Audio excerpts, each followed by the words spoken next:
السلام عليكم ورحمة الله وبركاته. اللهم صل وسلم وبارك على سيدنا محمد وعلى آله وصحبه أجمعين. النهاردة هنعمل حواوشي بطريقة سهلة وبسيطة وطعم مفيش أجمل من كده. معانا المكونات بتاعتنا: كيلو الا ربع من اللحمة وعليها 100 جرام من اللية، 4 بصلات من المتوسطين، طماطمية صغيرة، 4 حبات من الفلفل و2 من الشطة الباردة، حاجة بسيطة من البقدونس، معلقة كبيرة توابل الحواوشي.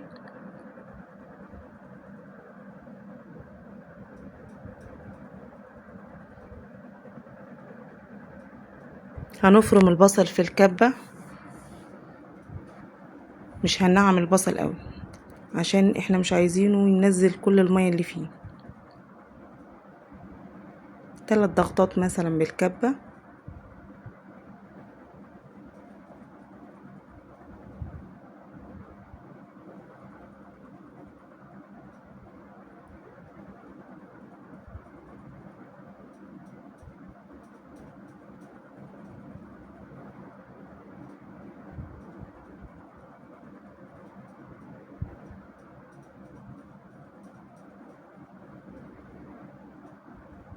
اشتغلي، حالفة ما تشتغل.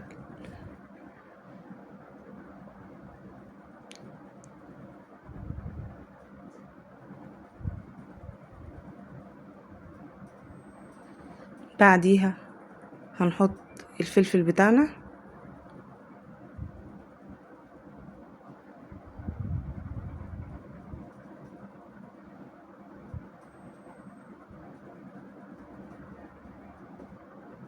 ومعاه الطماطم، 3 فصوص من الثوم،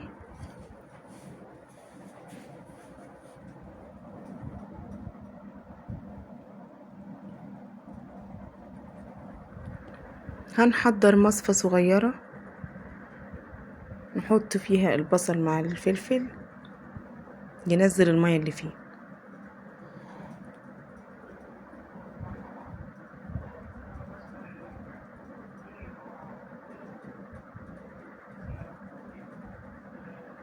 معلقة كبيرة من الهريسة،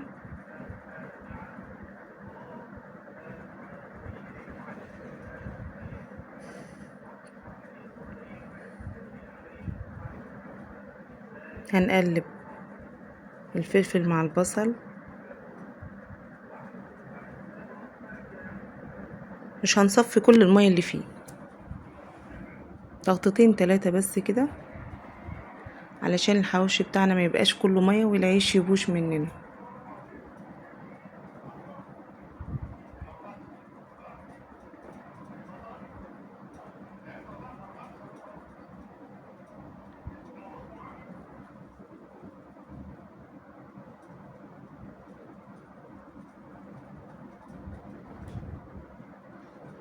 هنضيف المكونات بتاعتنا على اللحمة: البقدونس،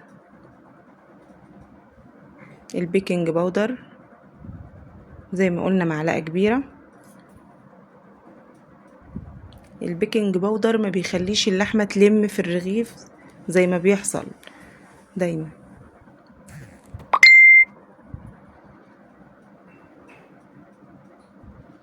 معلقتين كبار من توابل الحواوشي،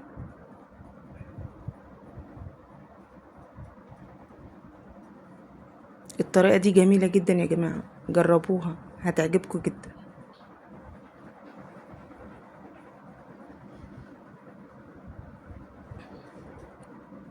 معلقة كبيرة من الملح، ما تكتروش الملح لان التوابل دي بيبقى فيها نسبة ملح. معانا معلقة صغيرة من البابريكا المدخنة ومعلقة صغيرة من الفلفل الاسود.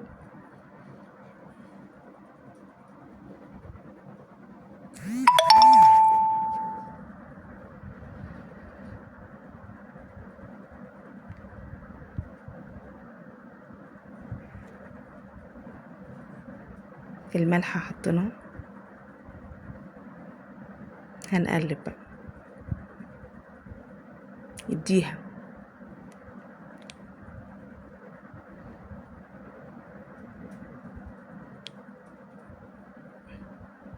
المية معانا اهي، مش هنرميها، هنحتاجها، مهمة جدا.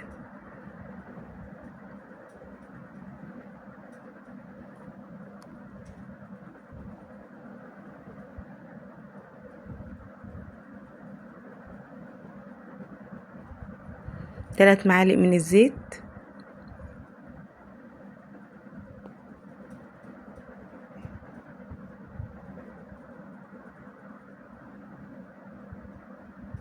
هنعمل سلطة الطحينة. معانا 5 معالق كبار من الطحينة او الكمية اللي انت حباها.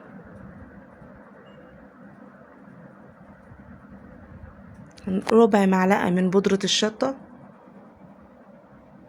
وممكن ربع معلقة من الفلفل الاسود لو حابة، ربع معلقة من الملح،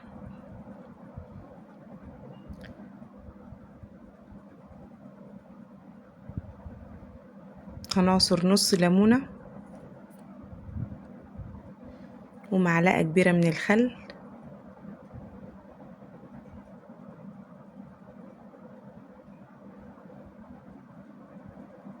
ومعانا نص كوباية مية دافية،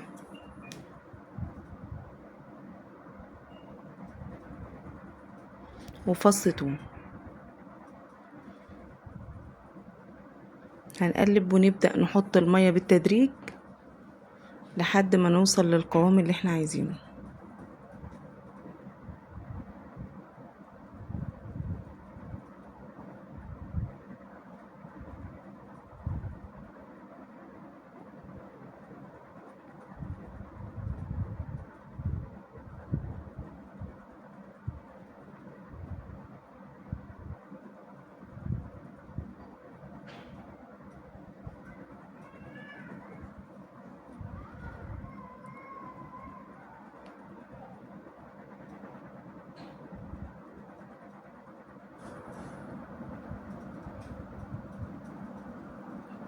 ربع معلقة من الملح، ومعانا ربع معلقة وكده جهزنا الطحينة بتاعتنا. مية دافية ونص ليمونة هنعصره. هنروح بقى نحضر مع بعض التومية. معايا 3 معالق كبار من المايونيز، كوباية زبادي، معلقة من الخل، فص واحد توم او فصين مش اكتر من كده،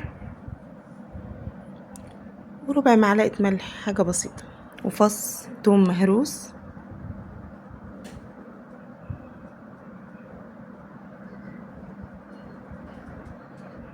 هنقلبهم كويس. انا هنا حاولت اقلبها ننزل بالميه لحد ما نوصل للقوام اللي انا عايزاه. ضربتها في الكبه الصغيره ميه البصل والخضار اهي.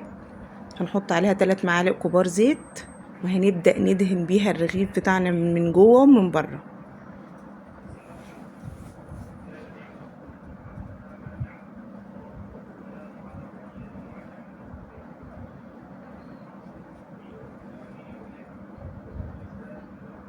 ما تنسوش تحطوا لي لايك واشتراك. جهزنا هنا الطحينه وكومنت حلو، اوعوا تنسوا.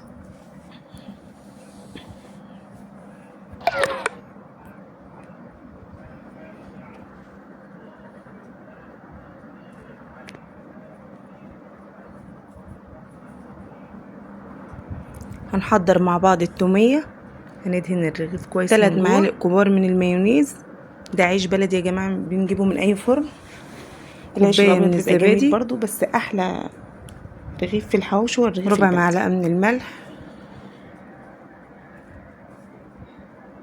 هناخد اللحمه نعملها كرات كده وندخلها في الرغيف نوزعها كويس. معانا الفرن مسخنينه من قبلها كويس جدا.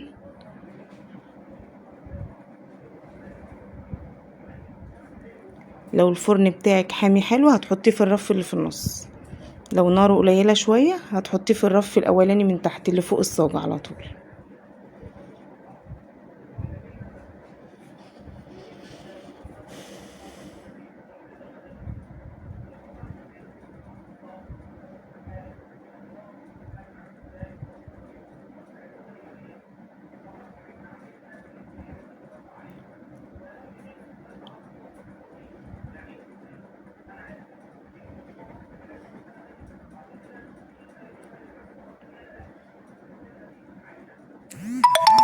الطريقه دي بجد يا جماعه جميله جدا، هتعجبكم جدا.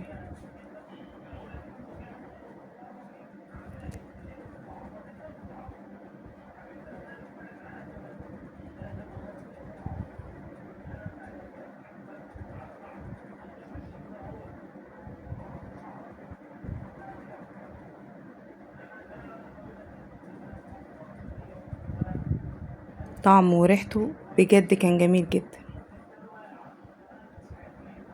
الحواوشي بتاعنا استوى اهو، شايفين لونه جميل ازاي، وناشف كده من بره، مش اللي هو مش طري ولا ناشف قوي.